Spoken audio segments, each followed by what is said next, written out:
It looks like we're going to, we're in our 16th year of below average runoff. The Colorado River, Lake Mead is likely going to hit or fall below the 1,075 feet, mark over the next 2 years, and will trigger the shortage declaration. You talk about structural deficits. You touched on it in your comments. Can you explain that further? Evaporation, delivery losses, and how that affects allocation? Yes, Senator Flake. So the structural deficit is a function of the fact that those losses and evaporation losses, the reservoir evaporation, those volumes of water in the lower basin, Nevada, Arizona, California, and what goes to Mexico are not accounted for.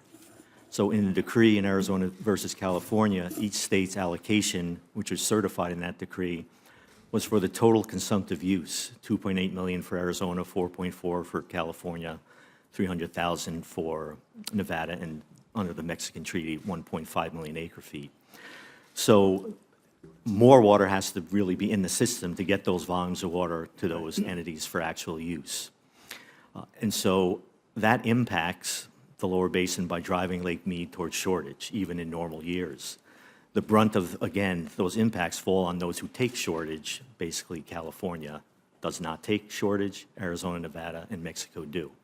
But there are also impacts to the upper basin states in Colorado, Wyoming, New Mexico, and Utah, potentially. And so their system, under prior appropriation and under their Upper Colorado River Compact, they do incorporate the losses into the actual use by their farms, customers, cities, et cetera. So what happens there is because Lake Powell and Lake Mead are conjunctively managed and the contents are balanced, Lake Mead falling more rapidly from the losses not being accounted for forces more water from Lake Powell to go to Lake Mead.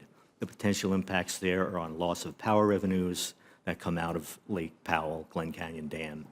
Those power revenues are used to fund environmental programs and other things in the upper basin.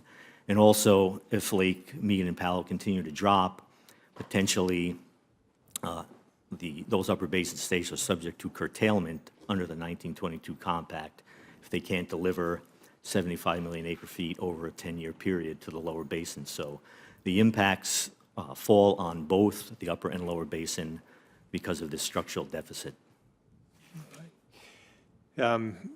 During times of water storage in the West, we often see these conflicts portrayed as irrigated agriculture, pitted against the cities. Will you explain how these tensions will be dealt with in Arizona? Are we trying to allow a growing urban economy but still maintain a healthy agricultural economy? Yes, Senator Flake. So there are some tensions in Arizona between our senior priority users for Colorado River in the Yuma, Arizona area and the cities in Central Arizona who take Central Arizona Project water.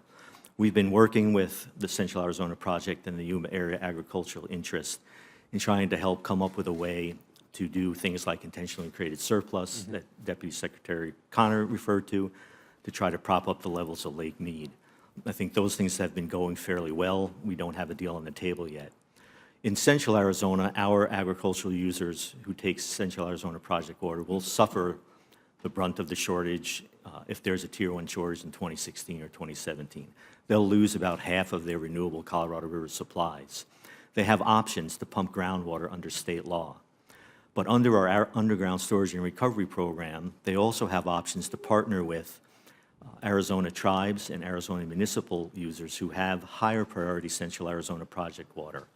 Those folks, the agricultural users, can partner with those entities, take their Colorado River water, and in return, those entities will get a future credit to pump groundwater from under the agricultural land. The Department of Water Resources has looked at the permitting that goes along with that program, and we've tried to create as much flexibility as possible to make those partnerships most probable as we approach this shortage in 2016 or 2017. Thank you. Just very quickly, my remaining time, you talk about augmentation and that there are areas. What are the most promising areas to augment the resources that we have?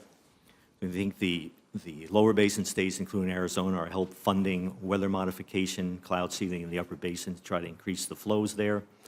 We also are looking at potential desalination of brackish groundwater within our state.